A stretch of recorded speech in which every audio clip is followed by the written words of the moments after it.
Hello and welcome back to another video. So today I'm going to be discussing and critiquing one of the systems in Warlords of Draenor. Now this mainly surrounds Apexis crystal gear and the gameplay that will be involved in getting it. Now this video is rather sequential, so first of all I'm just going to talk about the actual problems with the gameplay and the content itself. After that I will talk about the reward system and how I think that it just exacerbates some of the underlying problems with the gameplay. And after that I will try to offer some solutions, or at least give a few general sort of vague ideas and feelings as to how this could perhaps be made a little bit better. Now then, they've revamped how they have done daily quests in Warlords of Draenor. What happens is that you will get a choice between two different missions every day at your garrison. You can choose one of these, with the choice usually being between a solo PvE mission and then either a group PvE mission or a PvP one in Ashran. For the sake of this video though, I will be focusing on the solo PvE missions, as they will probably see the highest participation rate out of the player base. Now each one of these quests will send you off to a level 100 subzone, and these are basically just scattered across Draenor. When you arrive there, a progress bar will appear, and you can fill up that progress bar by doing various different objectives. Usually this all boils down to just killing things and clicking on other things. After that you head back to your garrison and you turn the quest in. Now the problem with this system is in two main areas: the gameplay involved and then the slow, grindy reward system that surrounds it. First of all though, I'm going to talk about the gameplay. I want to make it very clear though that I do think that this setup is better than what they have done previously, mainly because we actually get sent to a different place every day. There's maybe a pool of, I don't know, let's just say 10 or 12 various places that it can send you to, so it's definitely nice that variation is there. I'm sure that many of us didn't really appreciate being on the Timeless Isle day in, day out for so long. It's also good, in my opinion, that they have opted to go for a progress bar that can be filled in by multiple actions rather than just specific objectives. I think that lends a little bit more to player freedom, but also it allows Blizzard to do more things. So yeah, sure, some progress could be killing mobs, but then if you wanted to be adventurous, you could just kill an elite for even more, progress in your progress bar. So that's pretty good. Another way in which it's better than patch 5.0 is in terms of sunk time. In 5.0 you would end up doing multiple quest hubs per day per character, whereas in Warlords of Draenor you will just be doing one of these daily missions, and each one of these daily missions would roughly take as long as a single patch 5.0 hub, so the sunk time problem is nowhere near as bad as it was in 5.0. Finally, some of the Timeless Isles-ish elements, such as rare elites, are actually a nice inclusion that do help to break up the gameplay just a little bit. However, that's kind of where the positives end. Even if the scenery does change every day, what ultimately is always the same is the gameplay. You're just killing mobs and clicking on things. The difference is, whether you're killing an ogre or an Arakoa, or maybe clicking on a barrel or a fire.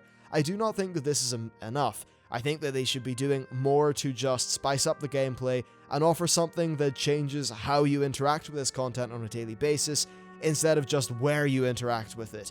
And while I do like the freedom that the progress bar brings, I think that it also has had a little bit of a homogenizing effect on your gameplay within these zones. There's probably a way to overcome that though by just offering cool events, and I'll talk about stuff like that later.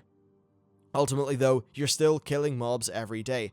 Now this may not sound terribly to you, especially if you compare it to some of the past stuff that we've been doing on a daily basis, but just wait until you hear about the reward scheme that surrounds this gameplay.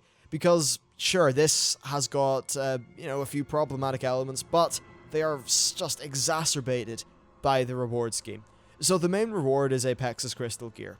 This gear is available in 3 different levels, with the first level being at dungeon item level, the second being slightly better than Highmaul LFR, and the third being slightly better than Blackrock Foundry. Level 1 costs from 3 to 5,000, level 2 costs about 10,000, and level 3 costs from 17 to 20,000. However, you need to purchase the previous level in order to buy the next.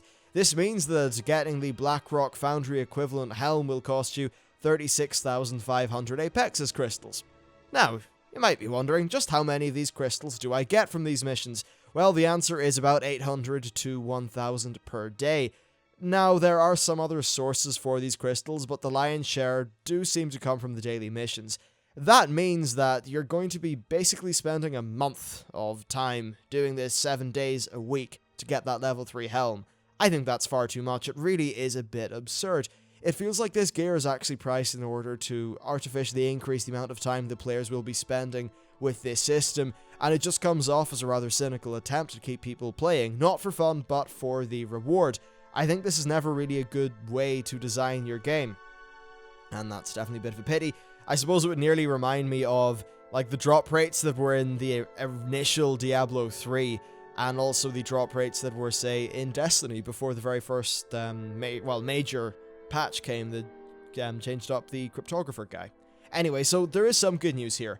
These loot problems are somewhat mitigated. There are many ways of getting gear. For an example, some gear is crafted in your garrison, and this stuff is LFR quality, and you don't even need the necessary profession, only the garrison building that's relevant to that profession. You can also get gear that's, well, it is PvP gear from Ashram, but it's still useful for PvP. Then there's also dungeon gear, bearing in mind, of course, that heroic dungeons are quite a bit harder, and challenge modes will give you LFR item level gear, so there is a lot more to the dungeoning gameplay of Warlords of Draenor. And then, of course, you can get some basic gear by doing your garrison missions, especially once you level up your followers to a decent degree. Another plus point of this is that you will only be able to buy the Blackrock Foundry and High Mall equivalent gear once the respective raids open up. This means that at the very start of the expansion, the Apexis Crystal gear that's available to you is still relatively affordable, especially when you take into account that, you know, maybe the gear costs 5,000 crystals, but you get maybe 1,000 a day, so I think that's fine. The problem is that once, you know, harder tiers of content open up, then this gear is just going to be hyper expensive. And honestly, like, let's just say if Blackrock Foundry opens up in January, well, that'll allow you to get this whole new tier of gear that costs between 17 and 20,000 crystals. Now, by that stage, you already will have you know, done a lot of these dailies, and that just opens up the floodgates for you to do even more. It's as if the whole thing is designed just to get you to do these dailies for so many months. It really is kind of crazy. Now then, let's see if there's some stuff that we can do to fix this, and I'll tackle the gameplay first. Their biggest problem is that while the visuals are varied, the gameplay is not, and changing up the gameplay is really a tricky task. Surely everything in WoW is about killing things and clicking on stuff. Well, yes, but that doesn't mean that they can't spice things up somewhat. First of all, I think it would be nice if these level 100 zones could have multiple states, and upon multiple visits you could find a different state every time. So for an example, there is one of these quests which sends you to an orc stronghold in Gorgrond. Perhaps one day they could be holding public executions, another day they could be forging weapons and building tanks, and maybe the day after that they could be doing a troop inspection or something like that. Each phase would have different objectives and mechanics. So for an example, on the day when they are doing their public executions, if you save some of the prisoners, then that will increase your progression bar. Maybe on the day that they're forging weapons and building tanks, you could hop into a half-built tank and use its turret to kill some stuff. Maybe you could sabotage the equipment, maybe you could grab some big special axe and swing it about and do more damage, or just something.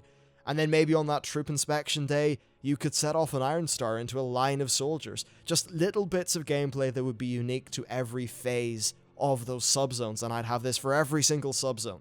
And I think that would at least help a little bit in terms of, changing up the gameplay. Now, in addition to this, I think each of these subzones should have special events. Let's go back to the Gorgrond example. Now, in Gorgrond, there are these large plant creatures called Genosaurs that kind of roam around the place. Perhaps one of these could attack the base every once in a while. It could happen during any of the different phases of the sub-event, but it could just be a random event. Maybe it only happens every hour or two, but whatever. It's just random. Maybe there could be loads of similar random events. Perhaps even the orcs could just accidentally unleash a big fire elemental from one of their forges. And these mobs could do various abilities.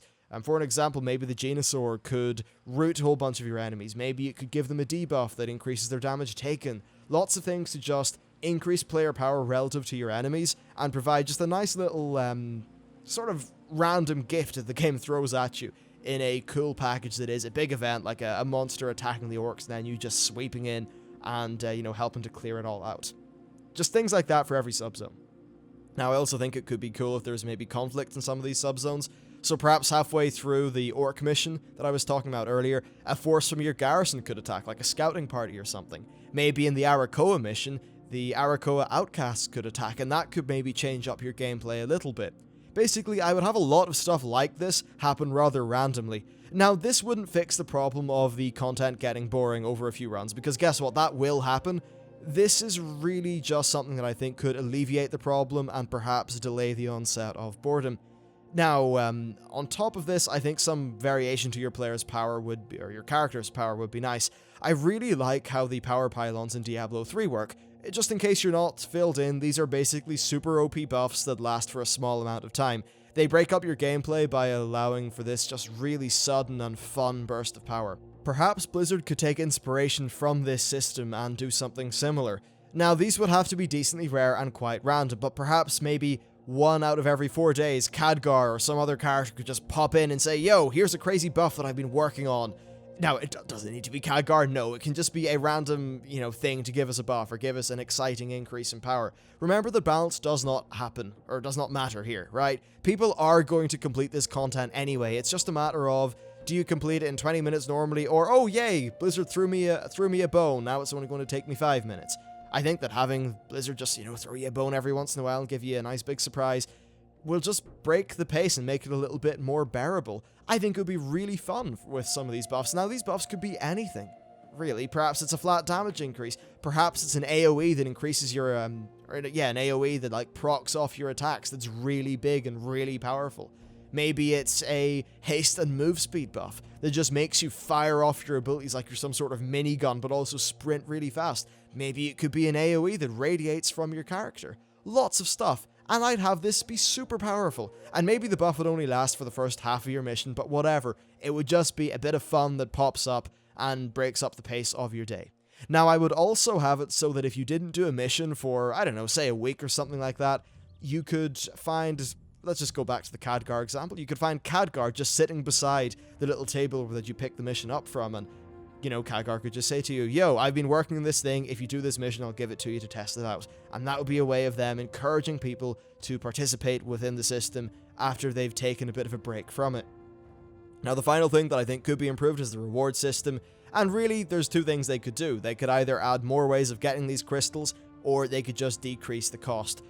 I'd say the best way to do this would be a little bit of both. Obviously, you don't want to add so many ways of getting this Apexis crystal stuff that players just feel like they have a laundry list of tasks to do every day. I was originally thinking that in this video I would suggest maybe having some Apexis crystals come from a daily dungeon. But now that I think about it, do you really want to force people into a daily dungeon every day? When I say force, I mean big air quotes force. Perhaps not. I think the best way to do that would just maybe to have, say, 2 dungeons a week. Give that to you, a bit like how it was done in Cataclysm, just not with as high a number. Just lots of ways to get this gear, but with really, really reasonable and attainable caps on each, so that it doesn't encourage ultra grindy gameplay. And I don't say this because I want this gear to be extremely easy to get, like say the Timeless Isle gear. I just say it because right now it's overtuned in terms of how hard it is. Not hard, in terms of how long it takes. I think it should take a little bit less time, a reasonable amount of time, but just not as much as it currently takes. And that's really it for this video. I just thought I'd give my thoughts on this. I think that they have learnt some lessons from what's been going on in Mists of Pandaria. I think they unfortunately learnt the complete wrong lesson with reputations, because they're now essentially all Xiaohao mob grinds, which just sucks beyond belief. In terms of these missions, I think, yeah, right, what they've done is they've essentially consolidated 5 hubs into 1 per day, which is better, it takes less time, and the visual variation is nice. It just is not massively fun, and it's paired with a reward system that I think is too punishing, and just encourages too much of a daily slog day in day out for months on end, which is rather silly. Overall, I'd say that as players we should just, praise the things that they've done better, like the visual variation, but still take Blizzard to task for the things that perhaps are not as good. I think they maybe could have put a little bit more effort into these subzones to spice them up a little bit, and that could have helped. And then, of course, just those problems that I identified with the reward system. But that's really it for this video. Thanks very much for watching. If you've checked this stuff out in the beta, be sure to let me know what you think. And if you have any ideas for how to make these zones interesting, again, let me know what you think. I'll definitely make sure to peruse the comments of this video. Thank you very much for watching, and I'll see you next time.